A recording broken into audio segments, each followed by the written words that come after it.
കഴിഞ്ഞ 159 എപ്പിസോഡിൽ റോം ഭരിച്ച 142 മാർപ്പാപ്പ സെർജിയസ് നാലാമൻ്റെ ചരിത്രമാണ്, കാലഘട്ടമാണ് നമ്മൾ പഠിച്ചത്. ഇന്ന് 160 എപ്പിസോഡിൽ 143 മാർപ്പാപ്പ ബെനഡിക്റ്റ് എട്ടാമൻ്റെ കാലഘട്ടമാണ് നാം ചർച്ച ചെയ്യുന്നത്. 1012 മാർപ്പാപ്പ മരിച്ചപ്പോൾ സിനോഡ് മീറ്റിംഗ് കൂടിയപ്പോൾ ഭയങ്കര തർക്കമുണ്ടായി. അന്ന് രണ്ട് രാജകുടുംബങ്ങൾ തമ്മിലാണ് മത്സരം. ഒന്ന് ടസ്കുളെ, മറ്റേത് തിയോഫിലാക്ട് കുടുംബം ഓൾറെഡി ആ കുടുംബാംഗങ്ങളായ 3 പേരെ മാർപ്പാപ്പമാരാക്കിയിരുന്നു. ടസ്കുളെ അവരുടെ കുടുംബത്തിൽ നിന്ന് 2 പേരെ മാർപ്പാപ്പയാക്കിയിട്ടുണ്ട്. റോം എന്ന പട്ടണത്തിൽ ശക്തമായ ചക്രവർത്തി ഇല്ലാത്തതുകൊണ്ടാണ് ഈ പ്രശ്നം. ചക്രവർത്തി ഉണ്ടായിരുന്നെങ്കിൽ ചക്രവർത്തിയുടെ കൺട്രോളിൽ കാര്യം നിന്നതിനായിരുന്നു. ഒരു ചക്രവർത്തി അങ്ങ് കോൺസ്റ്റാന്റിനോപ്പിൾ ഇരിക്കുകയാണ്. ഈ 2 പ്രഭു കുടുംബങ്ങൾക്ക് 2 പേർക്കും ഒരു 14,000 സൈന്യമുണ്ട്. ഇവരേത് സമയത്തും മാർച്ച് ചെയ്ത് വത്തിക്കാനകത്ത് കയറും. വത്തിക്കാനകത്ത് കയറിയാൽ മാർപ്പാപ്പയ്ക്ക് സൈന്യമൊന്നുമില്ലല്ലോ, മാർപ്പാപ്പയ്ക്ക് കാവൽക്കാർ കുറച്ച് പേരല്ലേ ഉള്ളൂ. അപ്പോൾ ഈ ഒരു സൈന്യം വന്നു എന്നറിഞ്ഞാൽ മറ്റൊരു സൈന്യം എതിർക്കാൻ വന്നു കഴിഞ്ഞാൽ അത് യുദ്ധമായിട്ട് മാറും. അതുകൊണ്ട് തന്നെ ഈ അസ്ഥിരാവസ്ഥ ഒരു 100 വർഷക്കാലം സഭയെ ബാധിച്ചിരുന്നു. ആ അസ്ഥിരാവസ്ഥയുടെ പരമകാണ്ഡമാണ് ഇനി വരുന്ന 30 വർഷം റോമിന് സംഭവിച്ചുകൊണ്ടിരിക്കുന്നത്. അപ്പോൾ 1012 മാർപ്പാപ്പയെ തിരഞ്ഞെടുക്കാൻ നേരം ക്രസൻഷ്യൻസും ടസ്കുളയും തമ്മിൽ ഭയങ്കര ബഹളമാണ്. അതിനുവേണ്ടി എന്ത് ചെയ്തു? ക്രസൻഷ്യൻസ് അവർ ഗ്രിഗറി എന്ന് പറഞ്ഞ് ആളിനെ മാർപ്പാപ്പയാക്കാനായിട്ടാണ് ശക്തമായി ശ്രമിച്ചുകൊണ്ടിരുന്നത്. പക്ഷേ തിയോഫിലാക്ട് കുടുംബം എന്ത് ചെയ്തു? തിയോഫിലാക്ട് കുടുംബം അവരുടെ ഒരു സ്ഥാനാർത്ഥിയെ വെച്ചു. അപ്പോൾ ആ സമയത്ത് ഹെൻറി രണ്ടാമൻ ചക്രവർത്തി ഇടപെട്ടു. ഹെൻറി രണ്ടാമൻ ചക്രവർത്തി തിയോഫിലാക്ട് കുടുംബവുമായിട്ടൊരു എഗ്രിമെൻറ്റിലെത്തി. എന്താണെന്ന് വെച്ചാൽ, ഞാൻ നിങ്ങളുടെ ആളിനെ മാർപ്പാപ്പയാക്കാം, പക്ഷേ മാർപ്പാപ്പ എൻ്റെ തലയിൽ കിരീടം വെച്ച് എന്നെ ചക്രവർത്തിയായിട്ട് അംഗീകരിക്കണം. കാര്യം ഹെൻറി ചക്രവർത്തിയുടെ അവിടെ ഒരു തർക്കമുണ്ട്. ഹെൻറി 2 ആണോ ആവേണ്ടത്, വേറെ ആളാണോ ആവേണ്ടതെന്ന് തർക്കം. ഈ എഗ്രിമെൻറ്റിൽ തിയോഫിലാക്ട് കുടുംബം എഗ്രി ചെയ്തു. അങ്ങനെ ഹെൻറി രണ്ടാമൻ ഇടപെടുകയും ഹെൻറി രണ്ടാമൻ തിയോഫിലാക്ട് കുടുംബത്തിൻ്റെ സ്ഥാനാർത്ഥിയെ സപ്പോർട്ട് ചെയ്തു. അങ്ങനെ തിയോഫിലാക്ട് കുടുംബത്തിലെ സ്ഥാനാർത്ഥി മാർപ്പാപ്പയായി. ആ കുടുംബത്തിൽ നിന്നുള്ള 4ാമത്തെ മാർപ്പാപ്പ. ആ മാർപ്പാപ്പയ്ക്ക് എടുത്തപ്പോൾ അദ്ദേഹം സ്വീകരിച്ച പേരാണ് ബെനഡിക്റ്റ് എട്ടാമൻ. അദ്ദേഹം വളരെ ശാന്തമായി, ഇലക്ഷൻ സമയത്ത് തർക്കമൊക്കെ ഉണ്ടായെങ്കിലും 2 കുടുംബവും എല്ലാവരുമായിട്ട് ശാന്തി ജീവിക്കണമെന്ന് അദ്ദേഹത്തിന് ആഗ്രഹം ഉണ്ടായിരുന്നു. അദ്ദേഹം റോമാക്കാരനായിരുന്നുകൊണ്ട് തന്നെ റോമിലെ നാടിയിരുപ്പ് അദ്ദേഹത്തിന് അറിയാമായിരുന്നു. അദ്ദേഹം ഈ വിശുദ്ധ വസ്തുക്കൾ വിറ്റ് പൈസ ഉണ്ടാക്കുക, സ്ഥാനമാനങ്ങൾ വിറ്റ് പൈസ ഉണ്ടാക്കിയതൊക്കെ സഭയിലുണ്ടായിരുന്നു. മെത്രാൻ പട്ടം വിൽക്കുക. അപ്പോൾ ഇത് തടയാൻ ഈ മാർപ്പാപ്പ തീരുമാനിച്ചു. കാര്യം ഇങ്ങനെ സ്ഥാനം കിട്ടുന്ന പലരുമാണ് ഈ സഭയെ നശിപ്പിക്കുന്നത് അദ്ദേഹത്തിന് അറിയാമായിരുന്നു. അങ്ങനെ അദ്ദേഹം അതിനെ തടയാൻ വേണ്ടി ശക്തമായ നിയമം ഉണ്ടാക്കി. അപ്പോഴാണ് മുസ്ലിങ്ങളുടെ ഒരു സൈന്യം റോമിലേക്ക് മാർച്ച് ചെയ്യുന്നത്. സൈന്യം മെഡിറ്ററേനിയൻ കടൽ കടന്ന് വന്ന് ഇറ്റാലിയൻ തീരത്ത് ഇറങ്ങിയത് റോമിന് വളരെ അടുത്തായിരുന്നു. അന്ന് ഈ കറക്റ്റായിട്ട് പൊസിഷൻ ചെയ്യാനുള്ള കപ്പാസിറ്റി അവർക്കുണ്ടായിരുന്നില്ല. അവർ ഇറങ്ങിയ ശേഷം തൊട്ടടുത്ത് കാണുന്ന പട്ടണം വത്തിക്കാനാണ്, റോമാണ്. റോമിലേക്ക് മാർച്ച് ചെയ്തു. പെട്ടെന്നൊരു സൈന്യത്തെ വിളിച്ചു വരുത്താനുള്ള സമയമില്ല. മാർപ്പാപ്പ എന്ത് ചെയ്തു? പട്ടാള യൂണിഫോമൊക്കെ ഇട്ട് അദ്ദേഹത്തിൻ്റെ സൈന്യവുമായി നേരെ മുസ്ലിങ്ങളെ നേരിടാൻ വന്നു. നോർമലി അതിനെ സൂയിസൈഡൽ എന്നാണ് വിളിക്കേണ്ടത്. കാരണം മുസ്ലിം സൈന്യം ഇച്ചിരി ശക്തി ഉള്ളതുകൊണ്ട് മാർപ്പാപ്പ ഉൾപ്പെടെ കൊല്ലപ്പെടാമായിരുന്നു. പക്ഷേ ചരിത്രത്തിൽ വലിയൊരു അത്ഭുതമാണ്, മാർപ്പാപ്പയുടെ നേതൃത്വത്തിൽ പോയ സൈന്യം മുസ്ലിങ്ങളെ പരാജയപ്പെടുത്തി റോമിനെ രക്ഷിച്ചു. ഹെൻറി രണ്ടാമൻ ചക്രവർത്തിയെ സഹായിക്കാൻ വേണ്ടി സൈന്യത്തെ അയച്ചു. സൈന്യം വന്നപ്പോഴത്തേന് റോം മാർപ്പാപ്പയുടെ കയ്യിലായിരുന്നു. മാർപ്പാപ്പ അത് കഴിഞ്ഞ് നേരെ, പണ്ട് വാക്ക് പാലിക്കണമല്ലോ, അവിടെ ചെന്ന് ഹെൻറി രണ്ടാമനെ ചക്രവർത്തിയായി വാഴിച്ചു. അങ്ങനെ അങ്ങോട്ടും ഇങ്ങോട്ടും സഹായിച്ചു. ചക്രവർത്തി മാർപ്പാപ്പയെ അങ്ങോട്ടും ഇങ്ങോട്ടും സഹായിച്ചു. അത് കഴിഞ്ഞപ്പം മാർപ്പാപ്പ പറഞ്ഞു, അച്ഛന്മാർ കുറച്ച് പേര് കല്യാണം കഴിക്കുന്നുണ്ട്, അത് ശരിയല്ല. ഈ കല്യാണം കഴിച്ച അച്ഛന്മാരാണ് ഈ അഴിമതി കൂട്ടു നിൽക്കുന്നത്, ഈ വസ്തുക്കൾ വിറ്റും ഒക്കെ പൈസ ഉണ്ടാക്കുന്നത്. അതുപോലെ ഇനി കല്യാണം കഴിച്ച അച്ഛന്മാരാണ് ഈ സഭയുടെ വസ്തുക്കൾ കൈയേറുന്ന പരിപാടിയൊക്കെ. അപ്പോൾ സന്ധ്യ വരുമ്പോഴേക്ക് വേണ്ടി വസ്തു സമ്പാദിക്കാനുള്ളൊരു ടെൻഡൻസി അച്ഛന്മാർക്കുണ്ടാവരുത്. അതുകൊണ്ട് മാർപ്പാപ്പ സെലിബസി നടപ്പാക്കണം, ബ്രഹ്മചാര്യം നടപ്പാക്കണം എന്ന് തീരുമാനിച്ചു. അതിനുവേണ്ടി ഉത്തരവിട്ടു. അത് കഴിഞ്ഞപ്പം 1922 പാവയയിൽ വെച്ചൊരു സിനോദോസ് കൂടി. ആ സിനോദോസ് വെച്ച് മാർപ്പാപ്പ ശക്തമായി പറഞ്ഞു, വിവാഹം കഴിച്ചവർക്ക് കത്തോലിക്ക സഭയിൽ വൈദികനാവാൻ പറ്റില്ല. എന്നാൽ മറ്റ് സഭാവിശ്വാസത്തിൽ കല്യാണം കഴിച്ച ഒരാൾ ഓൾറെഡി അച്ഛനായി വർക്ക് ചെയ്യുന്നുവെങ്കിൽ ആ ആൾക്ക് കത്തോലിക്ക സഭയോട് വരികയാണെങ്കിൽ ഭാര്യയോടൊപ്പം വരാം. പക്ഷേ കത്തോലിക്ക സഭയിൽ ഒരാൾക്ക് അച്ഛൻ കൊടുക്കണമെങ്കിൽ കല്യാണം കഴിക്കാൻ പാടില്ല. അങ്ങനെ സെലിബസി അദ്ദേഹം എൻഫോഴ്സ് ചെയ്തു. ഈ പാവിയയിലെ സിനോദോസിന് ശേഷം വളരെ കൃത്യമായി 12 വർഷം അദ്ദേഹം വർക്ക് ചെയ്തു. 1912 തൊട്ട് 1924 വരെ 12 വർഷത്തെ വളരെ നല്ല പ്രവർത്തനങ്ങൾക്ക് ശേഷം മാർപ്പാപ്പ ഏപ്രിൽ 9 മരിക്കുകയാണ് ഉണ്ടായത്. 12 വർഷം. ഈ മാർപ്പാപ്പ ചക്രവർത്തി സംരക്ഷിച്ച അദ്ദേഹത്തിൻ്റെ വിജയത്തിന് വളരെ നല്ല ഒരു കാര്യമാണ്. അപ്പോൾ അദ്ദേഹം ശ്രദ്ധേയമായിട്ടുണ്ട് 2 ഉത്തരവുണ്ടായിരുന്നു. ഒന്ന്, സിമോണി, ഒരു പാവം, ക്ഷമിക്കപ്പെടാത്ത പാവം, അതായത് കൂദാശകൾ. കത്തോലിക്ക സഭയ്ക്ക് 7 കൂദാശകളാണ്. ഈ 7 കൂദാശകളെ മിമിക് ചെയ്യുകയോ അല്ലെങ്കിൽ 7 കൂദാശകളെ അനുകരിക്കുകയോ അത് വിൽക്കുകയോ ഒക്കെ ചെയ്ത് കഴിഞ്ഞാൽ അത് ഈ നരകത്തിൽ പോകുന്നൊരു പാവമാണ് സിമോണി. അപ്പോൾ സിമോണിയായി അതിനെ പാവമായിട്ട് അദ്ദേഹം ഉയർത്തി. രണ്ടാമത്, സത്യം ഏതാണെന്ന് തീരുമാനിക്കാൻ വേണ്ടി അന്ന് ഡുവലിംഗ് ഉണ്ടായിരുന്നു, മൽപ്പിടുത്തം നടത്തി ആരാണോ മൽപ്പിടുത്തം ജയിക്കുന്നത് അയാൾ വിജയിച്ചു. അപ്പോൾ സഭയ്ക്കകത്ത് തർക്കം ഉണ്ടായാൽ 2 കൂട്ടരും അച്ഛൻ്റെ മുമ്പിൽ ഒന്ന് ഡുവൽ ചെയ്യും. അച്ഛന്മാർ തമ്മിൽ തർക്കം ഉണ്ടായാൽ അച്ഛന്മാർ 2 പേരും ഗോദായിലോട്ടിറങ്ങി മൽപ്പിടുത്തം നടത്തും. വിജയിക്കുന്ന ആൾ പറഞ്ഞാണ് ശരി. ഇത് മാർപ്പാപ്പ പറഞ്ഞ് ശരിയല്ല. ശരീരത്തിൽ ശക്തിയുള്ളവൻ മൽപ്പിടുത്തം ജയിച്ചെന്നിരിക്കും. അതുകൊണ്ട് സത്യം അവൻ്റെ സൈഡാണെന്ന് പറയുന്നത് ശരിയല്ല. കേരളത്തിൽ പണ്ട് ഈ വടക്കൻ പാട്ടുകളിൽ കാണുന്ന പോലെ ചേകവന്മാർ തമ്മിൽ യുദ്ധം ചെയ്യും. വസ്തു തർക്കമോ അതിർവർക്കമോ ഉണ്ടെങ്കിൽ ഓരോ ചേകവനെ ഓരോരുത്തരെടുക്കും. എന്നിട്ട് ചേകവന്മാർ തമ്മിൽ ഗുസ്തി നടത്തി ഏത് ചേകവൻ മരിക്കുന്നോ ആ ആളിൻ്റെ സൈഡ് തെറ്റ്, മറ്റേ സൈഡ് ശരി. ഇങ്ങനെയായിരുന്നു ചേകവന്മാർ. ആരോമൽ ചേകവർ മരിക്കുന്ന ചരിത്രമൊക്കെ വടക്കൻ പാട്ടുകളിൽ നമ്മൾ കാണുന്നതാണ്. ഇതേ പരിപാടി യൂറോപ്പിലുണ്ടായിരുന്നു. മൽപ്പിടുത്തം നടത്തി, ഡുവൽ നടത്തി, അല്ലെങ്കിൽ വാൾപ്പായിട്ട് നടത്തി വിജയിക്കുന്ന ആൾ പറയുന്നത് ശരി. ഈ സമ്പ്രദായം മാർപ്പാപ്പ നിർത്തി. അപ്പോൾ ഈ സിമോണിയും ഡുവലിങ്ങും നിർത്തിയത് വളരെ നല്ല കാര്യങ്ങളാണ്. അച്ഛന്മാരുടെ വിവാഹം സ്റ്റോപ്പ് ചെയ്തതും വളരെ നല്ല കാര്യമാണ്. ഈ സമയത്ത് സഭാചരിത്രത്തിൽ പ്രത്യേകമായ ചില കാര്യങ്ങൾ. 1915 റഷ്യ ഏതാണ്ട് പൂർണ്ണമായി ക്രൈസ്തവ സഭയുടെ ഉള്ളിൽ വന്നു, ഓർത്തഡോക്സ് സഭയുടെ ഭാഗമായി. വ്ളാഡിമിർ ചക്രവർത്തി കല്യാണത്തിന് ശേഷം ഒരു 10-20 വർഷം വ്ളാഡിമിർ ചക്രവർത്തി വളരെ ഭംഗിയായിട്ട് പ്രവർത്തിച്ചതുകൊണ്ടാണ് റഷ്യ എന്ന് പറയുന്ന സ്ലാവ്സ് താമസിക്കുന്നൊരു ഭൂപ്രദേശം അത് മുഴുവൻ ക്രിസ്തു മതത്തിലേക്ക് വന്നത്. അതുപോലെ തന്നെ ഒലാഫ് III എന്ന് പറയുന്ന ഹരോൾഡിൻ്റെ മകൻ, അദ്ദേഹം നോർവേ മുഴുവൻ അദ്ദേഹത്തിൻ്റെ കയ്യിലായി. നോർവേ 3 രാജ്യങ്ങളായിരുന്നു, 3നെയും യോജിപ്പിച്ച ശേഷം അദ്ദേഹം എല്ലാവരും ക്രിസ്ത്യാനികളായിക്കൊള്ളണം എന്നൊരു കൽപ്പന പുറപ്പെടുവിച്ചു. ഈ കൽപ്പന കാരണം നോർവേ മുഴുവൻ ഏതാണ്ട് ഒരു 2016 ആയപ്പോഴത്തേക്കും ക്രിസ്തുമതത്തിൻ്റെ ഭാഗമായി മാറി, ചക്രവർത്തിയുടെ ഉത്തരവ് പ്രകാരം. ഈ സമയത്ത് ഇസ്ലാമിക് ഹിസ്റ്ററിയിൽ വളരെ വലിയ ചില കാര്യങ്ങൾ നടന്നിട്ടുണ്ട്. ഒന്ന്, ബെർബർ മുസ്ലിംസ് കൊർഡോബ ആക്രമിച്ചു.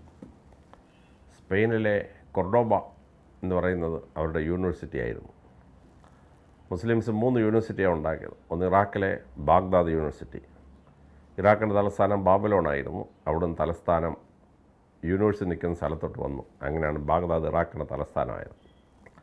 ഈജിപ്തിൽ അവരുടെ യൂണിവേഴ്സിറ്റി ഉണ്ടാക്കി, കാഹിറ എന്ന സ്ഥലത്ത്.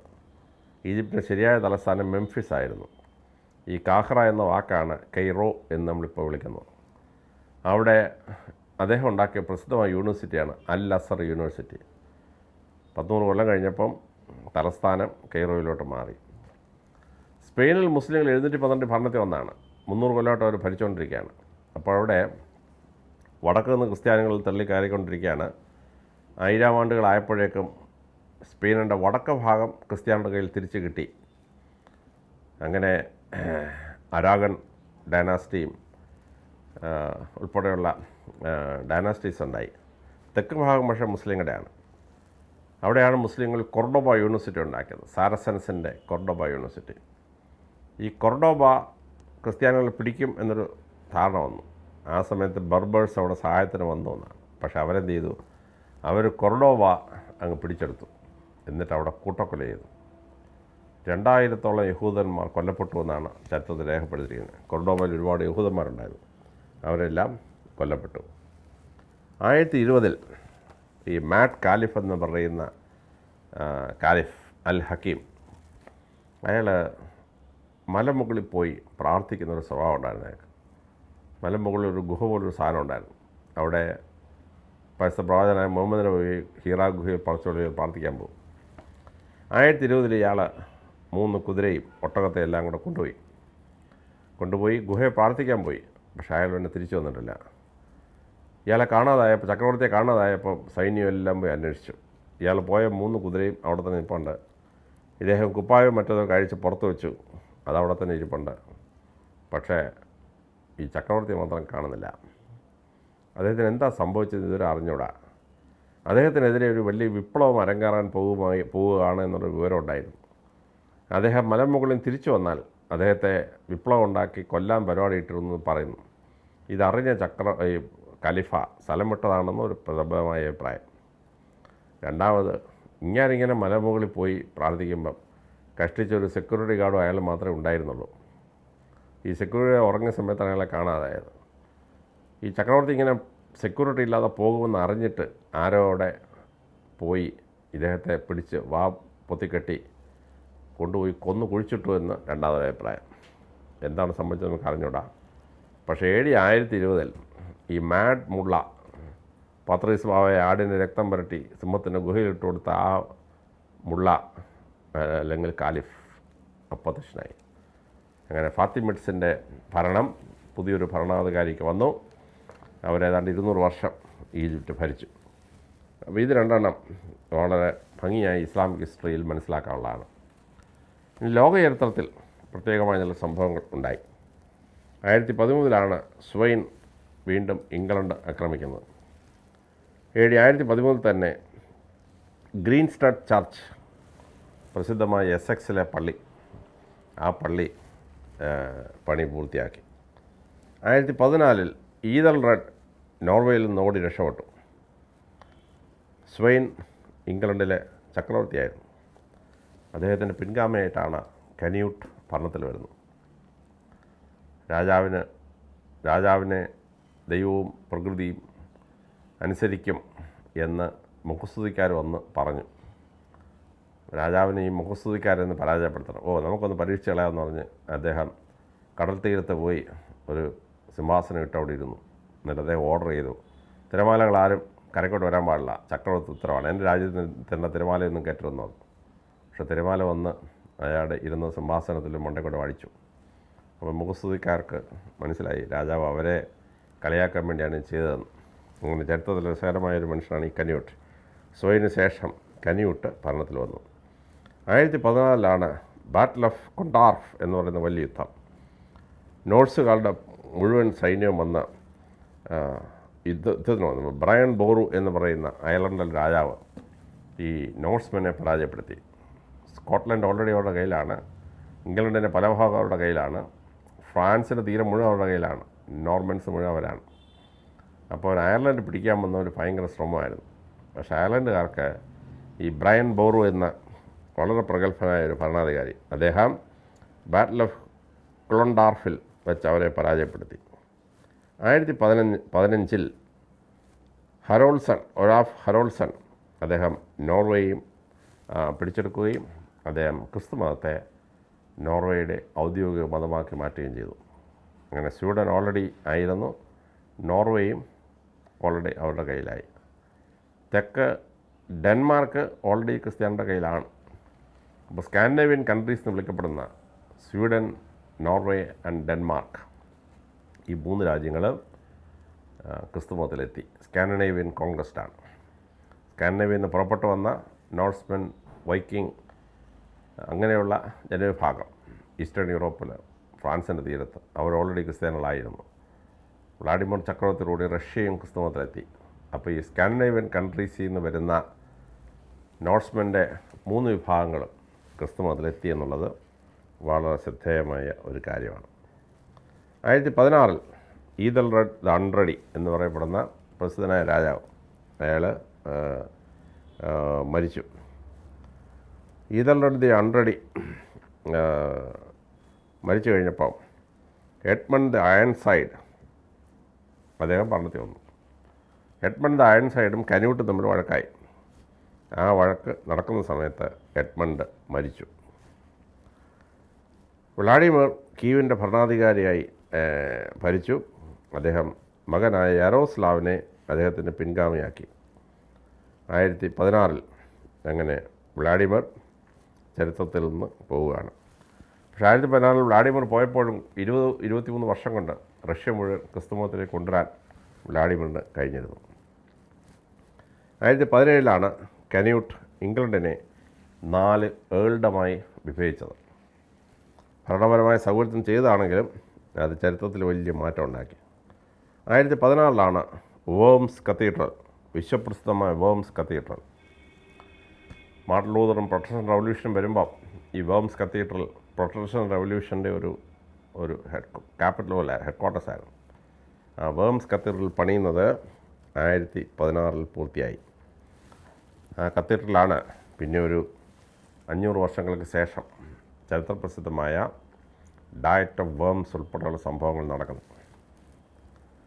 1917 കത്തീഡ്രൽ ഓഫ് സെയിൻറ്റ് സോഫിയ, യുക്രൈൻ്റെ തലസ്ഥാനമായ കീവിലെ പ്രസിദ്ധമായ കത്തീഡ്രൽ പണിയുന്നത്. ഇപ്പോഴും കീവിൻ്റെ അഭിമാനമായി നിൽക്കുകയാണ്. യുക്രൈൻ യുദ്ധം ഉണ്ടായപ്പം റഷ്യക്കാർ പറഞ്ഞു, കീവിലെ കത്തീഡ്രൽ ഒഴിച്ച് ബാക്കി എവിടെയും ഞങ്ങൾ ആക്രമിക്കുമെന്ന് പറഞ്ഞു. കാരണം 815 അടുത്താണ് കീവിയൻ റൂസ് ഉണ്ടാകുന്നത്. സ്കാൻഡിനേവിയൻ റൂസ് അവിടെ വരികയാണ്. അവിടെ നിന്നാണ് റൂസ് റഷ്യയിലെത്തി റഷ്യ വന്നത്. അപ്പോൾ അവർക്ക് പോലും അവരുടെ പാരമ്പര്യത്തിൻ്റെ ഭാഗമാണ് ഈ പ്രസിദ്ധമായ കീവിലെ സെയിൻറ്റ് സോഫിയ കത്തീഡ്രൽ. അതുകൊണ്ട് ആ കത്തീഡ്രലിന് പരുക്ക് പറ്റാതിരിക്കാൻ വേണ്ടി ഞങ്ങൾ യുക്രൈൻ തലസ്ഥാനം ബോംബ് ചെയ്യില്ല എന്ന് റഷ്യൻ പ്രസിഡൻറ്റ് പറഞ്ഞ ഈ സാഹചര്യത്തിലാണ്. അപ്പോൾ അങ്ങനെയുള്ള പ്രസിദ്ധമായ സെയിൻറ്റ് സോഫിയ കത്തീഡ്രൽ അതിൻ്റെ പണി പൂർത്തിയായി 1917. 1918 ബൾഗേറിയ ഈസ്റ്റേൺ യൂറോപ്പിൻ്റെ ഭാഗമായി മാറി. അപ്പോൾ അന്നത്തെ ചക്രവർത്തി ബൈസിൽ രണ്ടാമൻ, ബൾഗാർ സ്ലെയർ എന്ന് പറയുന്ന ചക്രവർത്തി, അദ്ദേഹം ബുൾഗാർസിനെ അടിച്ച് തകർത്ത് ശക്തി ക്ഷയിപ്പിച്ചു. അവസാനം ബുൾഗാറുകൾ കോൺസ്റ്റാന്റിനോപ്പിൾ എംപയറിൻ്റെ ഭാഗമായി മാറി. അങ്ങനെ ബൾഗേറിയ അവസാനം ലയിക്കുന്നത് 1918. ഈ കാലഘട്ടത്തിലെ പാത്രിയാർക്കന്മാരൊക്കെയാണ്. കോപ്റ്റിക്കിൽ വളരെ പ്രസിദ്ധനായ സെയിൻറ്റ് സക്രിയാസ്, മാഡ് മുള്ള ആടിൻ്റെ രക്തം പുരട്ടി സിംഹത്തിന് ഇട്ട് കൊടുത്തിട്ട് രക്ഷപ്പെടുകയും അങ്ങനെ ഈജിപ്ഷ്യൻ സഭയെ പുതുക്കി പണിയുകയും ചെയ്ത മഹാനായ സക്രിയാസ്, അദ്ദേഹം 1400 മുതൽ 1932 വരെ അവിടെ പാത്രികീസായിരുന്നു. അന്തോക്കിയയിൽ ജോൺ എട്ടാമൻ ബാർ അബ്ദും 1904 മുതൽ 1930 വരെ. ജെറുസലേമിൽ സെറാഫിയോൺ 1912 മുതൽ 1928 വരെ. Constantinople Leo one the philosopher 997 മുതൽ 1925 വരെ. അലക്സാണ്ട്രിയയിൽ തിയോഫിലിയസ് 1910 മുതൽ 1920 വരെയും. അതിനുശേഷം ജോർജ് രണ്ടാമൻ 1921 മുതൽ 1951 വരെ 30 വർഷക്കാലം.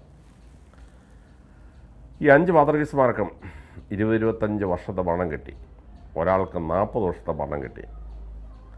ദീർഘകാലം ഒരു ഭരണാധികാരി ഭരിക്കുന്നത് ഏത് രാജ്യമോ ഏത് സഭയോ ഭരിക്കുന്നോ ആ സഭയ്ക്ക് വളരെ അനുഗ്രഹപ്രദമായ ഒന്നാണ് ദീർഘകാലം ഭരിക്കുക.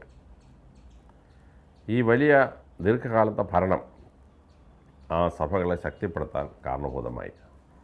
മാഡ് മുള്ളയുടെ ഇത്ര കഠിനമായ പ്രവർത്തനങ്ങളുണ്ടായിട്ടും സഭയ്ക്ക് കാര്യമായിട്ടൊന്നും പറ്റാതെ പോയത് സെയിൻറ്റ് സക്രിയാസിനെ പോലുള്ള ലിയോ എന്ന ഫിലോസഫറെ പോലെയുള്ള ദീർഘകാലം ഭരിച്ച പാത്രീസ്മാരുടെ ഒരു വലിയ നിര അവരെ സഹായിച്ചതുകൊണ്ടാണ്, അവരെ ഭരിച്ചതുകൊണ്ടാണ്.